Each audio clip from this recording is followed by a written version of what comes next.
সেই প্ৰভু ঈশ্বৰ আপোনালোকক সেই তেজস্বী দেৱতা তেজস্বী দেৱতা আমি পৃথিৱীত থাকোঁ, আমি দেৱতা আশীৰ্বাদত জগতৰ আই আশীৰ্বাদত আছোঁ।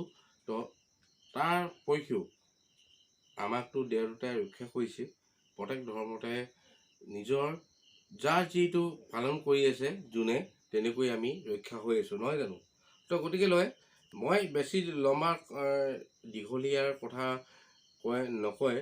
তো গতিকে পোনপটীয়া কথালৈ যাওঁ, আহক আপোনালোকে মন দি শুনিব। কথাটো কি আছে, আমাৰ যিটো বতৰ এটাৰ বতৰ মানে যিটো আজি মেঘ গাজিছে, আজি এনেকুৱা ধৰণৰ পৃথিৱীত হোৱা নাই।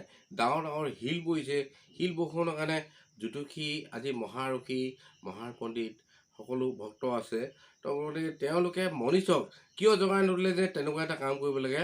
বন দেৱতাৰ ইন্দ্ৰ দেৱতাক নিজৰ আজিলৈকে আমি নাম সেই সময়টো যিটো সংকীত এটা মানে অন্ধকাৰ কৰি আহে, যি এটা গাজনি গাজে, গোটেই আমি ক'ৰবাত থাকোঁ বজাৰত থাকোঁ তো ঘৰখনলৈ তেতিয়া বুকুখন গাজে নাই। সেই গাজনিৰ বিষয় লৈ আৰু আমাৰ নিজৰ আত্মীয় নিজৰ ল'ৰা ছোৱালীলৈ ঘৰখনলৈ আপোন মা আই পোৱালৈ মনত সেই সময়ত নিজৰ দেহাটোতকৈ নিজৰ আত্মীয় নিজৰ আই পোৱালি মনত পৰে নপৰে, নিজৰ ঘৰখনলৈ কেনেকৈ যাওঁ। তো গতিকে মানুহে কিয় পাহৰি গৈছে নিজৰ চবচে ডাঙৰ কথা মানে ইয়াতে আহিছে। মোৰ লগৰ ঘৰলৈ যিহেতু আমি একেলগতে বালি হুঁচৰি মাৰিব যাওঁ। তো গতিকে বন্ধুঘৰ ইয়াৰ অতুল কোঁৱৰ তেখেতৰ ঘৰলৈ আহিলোঁ। মোৰ খুব মানে একেবাৰে মানে আত্মীয় তেখেতৰ ঘৰলৈ আহি কেনে বালি হুঁচৰি যিহেতু বতৰ বেয়া কৰিছে, আমি মানে আলোচনা এটা কৰি আছিলোঁ।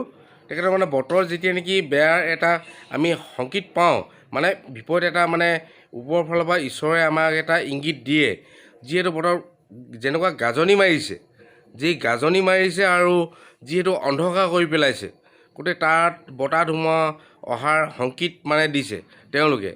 আমি সকলো অসমবাসী নহয়, গোটেই ৱৰ্ল্ডৰ মানে পৃথিৱী ৰাইজকে কৈছোঁ, যেনে হয়তো অসমীয়াত কৈছোঁ, মই অনুবাদটো আপোনালোকে পাছত কৰি দিব।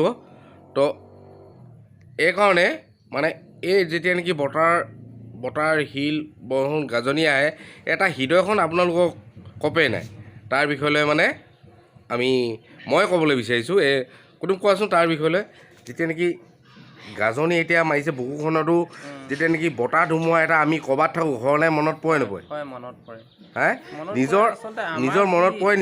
নিজৰ দেহাটোতকৈও নিজৰ ঘৰখনৰ আত্মীয় নিজৰ ল'ৰা ছোৱালীলৈ নিজৰ মানুহগৰাকীলৈ বাৰু সকলো পৰিয়ালে মনত পৰে নপৰে সেইটো সময়ত? আমাৰ পৰম্পৰা যি নীতি হুঁচৰি গোৱাৰ পৰা আৰম্ভ কৰোঁ। আমি বন্ধু বান্ধৱ তেনেকৈ মানে বালি হুঁচৰি মাৰিবলৈ আগবাঢ়ি আহিছোঁ। ইয়াৰ মৃদুল চেতিয়া আমি খুব মানে আত্মীয়। তো ইয়াৰ গাজনি যিটো গুমগুমনি দিছে, এটাৰ ওপৰলৈ ঈশ্বৰে আমাক এটা ইংগিত দিছে, যে এনেকুৱা এটা ইংগিত দিছে আমাক গোটেই এই সময়খিনিত আমি কি কৰিব লাগে। তো গোটেই পৃথিৱীবাসী সকলো মনুষ্যই ইন্দ্ৰ দেৱতাৰ নাম ল'ব লাগে, তেওঁক সাধনা কৰিব লাগে, বন দেৱতাক সাধনা কৰিব লাগে। যিহেতু যাৰ আছে তাৰ বহুত কৰিছে, যে যদি আমাৰ লেখীয়া টিং আৰু নৰাবিলাক খেৰবিলাকৰ ঘৰবিলাক যদি তেওঁলোকে উৰুৱাই দিয়ে, আমি বাস কৰিবলৈ আমাৰতো সেনেকুৱা এটা সাধ্য নাই যে আমি বাস কৰিব পাৰিম। আমাৰতো বহুত গোটেই পৰিয়ালটো অসুবিধাত পৰিব। তো গতিকে যি সময়ত এনেকুৱা এটা আমি ইংগিত পাৰোঁ, আমি যিহেতু সংকেত পাৰোঁ যে গোটেই আকাশখন ক'লা ধোঁৱাৰে আৱৰিছে, বতাহ ধুমুহা এটা গাজনি মাৰিছে, সেই সময়ত আমি গোটেই পৃথিৱীবাসীয়ে গোটেই দেও মনীষে আমি তেওঁলোকৰ বন দেৱতাৰ ইন্দ্ৰ দেৱতাক পূজা কৰা। আমি সকলো জাত ভেদ নাই, ইয়াত কোনো জাত ভেদ নাই। তেনেকুৱাকৈ সকলোৱে তেওঁলোকক সাধনা কৰাটোহে আমাৰ কৰ্তব্য। তেওঁলোকে যদি সাধনা কৰে পৃথিৱীত অধৰ্ম হৰি গৈ আছে, তেওঁলোকৰ নাম লওক। আমাৰ নিশ্চয় যোৱাৰ বাৰ দেখিছে আপুনি, শিলে বৰষুণে আমাৰ গোটেই নষ্ট কৰি পেলালে, ধুমুহাই গোটেই ঘৰ উৰুৱাই লৈ গৈছে। গতিকে এনেকুৱা বিপদ আৰু নাহক। আমি তেওঁলোকক প্ৰত্যেক এনেকুৱা ইংগিত পালে আমি গোটেই জাত ভেদ নাইকিয়াকৈ নিজৰ নিজৰ ধৰ্মত নিজৰ নিজৰ কৰ্তব্য পালন কৰক। মোৰ ফালৰ পৰা স্বজ্ঞানে মই কৈছোঁ সঞ্জীৱ গগৈয়ে। তো আপোনালোকে পৃথিৱীবাসীয়ে মোৰ যদি অসমীয়াত কৈছোঁ আপোনালোকে অনুবাদ কওক, হিন্দীত কওক, উৰ্দুত কওক, তেওঁৰ ভাষাই কওক, কিন্তু এই ভাষাটো কওক, নিজৰ নিজৰ ধৰ্মত পালন কৰক। ইন্দ্ৰ দেৱতাই বন দেৱতাই নিশ্চয় আমাক ৰক্ষা কৰিব। সূৰ্যদেৱো আমাৰ পোহৰ কৰি আমাৰ পৰিয়ালক সমূহ ভালকৈ দিনবিলাক যাবলৈ দিব। সেয়াই কৈ সঞ্জীৱ নমস্কাৰ কৰিছোঁ।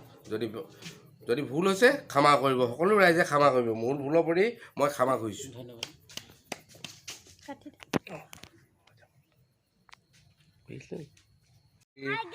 ৰিজাল্ট দিব পৰা প্ৰথম স্কুল খুলিছে। এবাৰ ওৱানলৈ পালে, এবাৰ বাইকে টেনলৈ পালে।